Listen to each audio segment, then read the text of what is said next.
What are you doing right now? Is it something that you really love? Millions of people at this very second are doing exactly what makes them happy.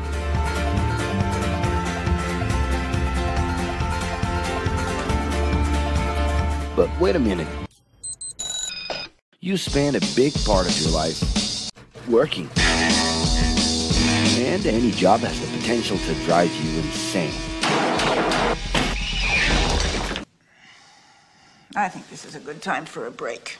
But, of course, there's a bright side.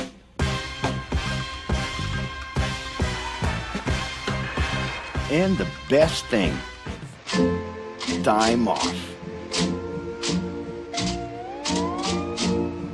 As a matter of fact, the way we work influences new trends and behaviors in society.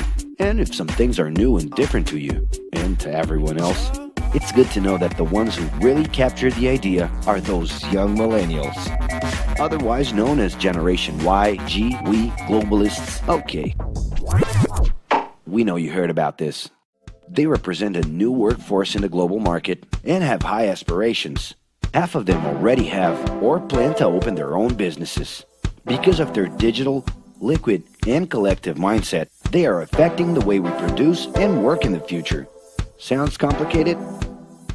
Actually, keeping things simple was the motto that baby boomers worked by in the 60s and 70s. Rules were a lot clearer back then. The workspace was confined to the office. Responsibilities were individual-based and very specific, and you knew exactly the right time to start and finish your day. At that time, after the World Wars, the institution represented the security that everyone was dreaming about.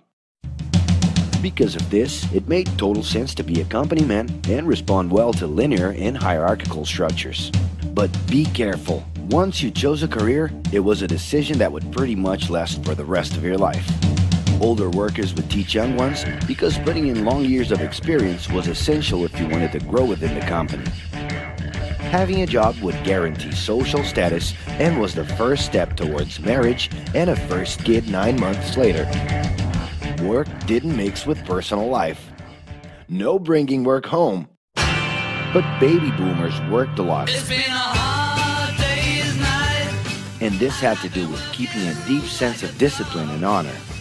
Day-to-day sacrifices guaranteed that the family would be taken care of, and they knew that a big payoff would come, even if it would take a while.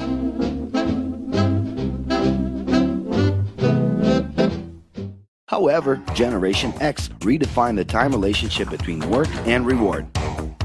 Super confident, extroverted, very competitive, and doing everything in their power to achieve quick growth, these guys were always on the lookout for better offers.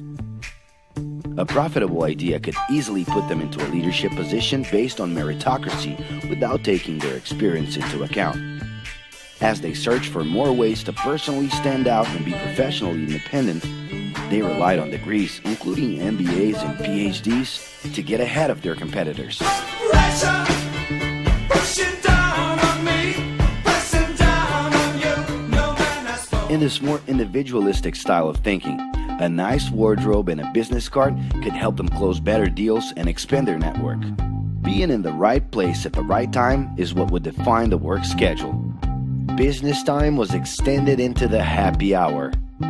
This mix between personal and professional life turned a workaholic into someone who was admirable and even sexy. In the grace of your love. The winner was whoever could get onto the board of directors in the shortest time possible, I can do anything if I can just get a chance. and thus immediately live out the pleasures of this achievement. You want the money, you control the witness. I'll leave you lonely, don't monkey with the business. But today, the journey's a little different. It really seems more important to have fun on the ride than to make it to the final destination.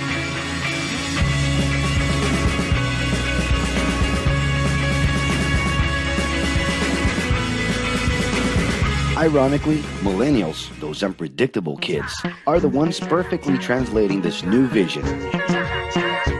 In a time when pleasure determines professional accomplishment, they know, like no one else, how to recognize opportunities that link passion with work. It's not right, but it's now or never. The creative economy, new professions, an entrepreneurship boom, and the new collective power are painting a brilliant and never-before-seen scenario. No wonder millennials are so impatient. The speed at which they connect with the world sets the pace for their work relations. Projects that only will make a difference in the long term just don't stimulate them. And they need constant feedback so they can feel that their efforts are being recognized. So? It's great. I love it. The traditional pyramid inside of companies doesn't really fit with these anxious young people.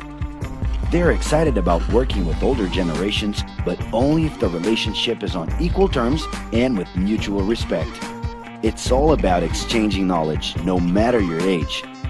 Being that millennials find empowerment in discovering things on their own.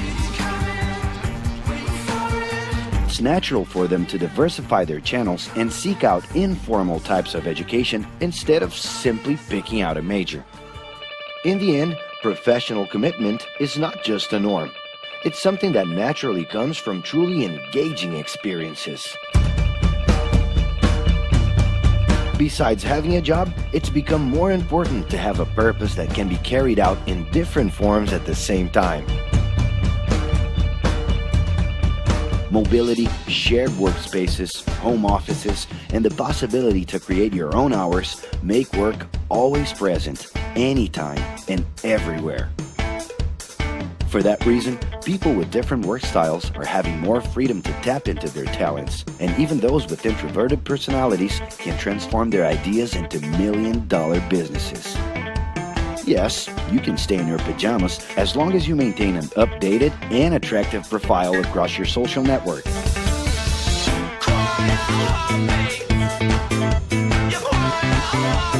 As you can see, flexibility is really the way to go. Millennials are fascinated when they get involved in works in progress and feel motivated by learning new skills. They're excited about an open and forever beta world where testing and messing with something unfinished is the only way to create the new. Millennials need more than ever to feel autonomous, and they're exhilarated by the challenge to develop and participate collaboratively.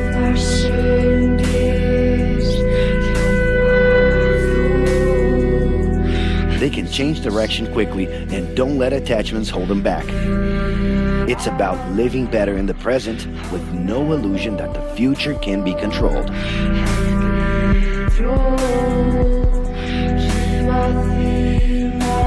That's because of one simple thing. Whoever adapts more easily can evolve along with the changes. And if you feel overwhelmed by everything so far and are looking for the right answer, well, sorry. We're still going to ask you another question. Are you doing what you love right now? No. So start.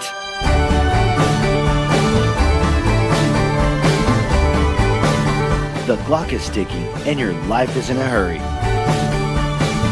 Discover your life's purpose and make it happen. Loving your work will put you in motion. It's the only way to lead a fulfilling life every day.